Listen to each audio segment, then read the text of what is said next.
জুলাই আন্দোলনে কুষ্টিয়াতে 7 জনকে হত্যা এবং গণহত্যার পরিকল্পনাকারী ও উস্কানিদাতা হিসেবে জাসদ সভাপতি হাসানুল হক ইনুর বিরুদ্ধে অভিযোগপত্র আমলে নিয়েছেন আন্তর্জাতিক অপরাধ ট্রাইব্যুনাল। সুনির্দিষ্ট 8টি অভিযোগের উপরে আগামী 29 সেপ্টেম্বর অভিযোগ গঠনের শুনানি হবে। প্রসিকিউশন জানিয়েছে 14 দলের অন্যতম শরিক হিসেবে তিনি এই গণহত্যার অন্যতম অংশীদার। ভারতীয় অনলাইন মিরর নাও সহ বিভিন্ন গণমাধ্যমে দেয়া সাক্ষাৎকারে গণহত্যার উস্কানি দিয়েছেন ইনু। এছাড়া চানখারপুলের মামলায় 17তম সাক্ষ্য দেন এক পুলিশ কনস্টেবল।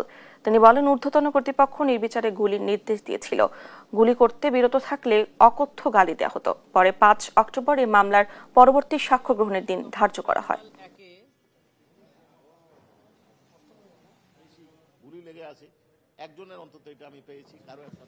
হাসানুল হক ইনুর বিরুদ্ধে মোট 8টি অভিযোগে ফরমাল চার্জ আমরা দাখিল করেছি।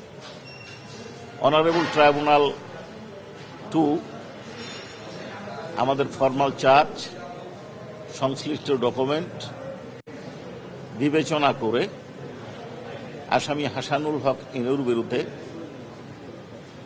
8টি চার্জের অভিযোগ আমলে নিয়েছেন এবং আগামী 29 তারিখ প্রোডাকশন ওয়ারেন্ট, যেহেতু সে অন্য একটা মামলায় আটক আছে, তাকে অনারেবল ট্রাইব্যুনাল 2 এ হাজির করার নির্দেশ দিয়েছে।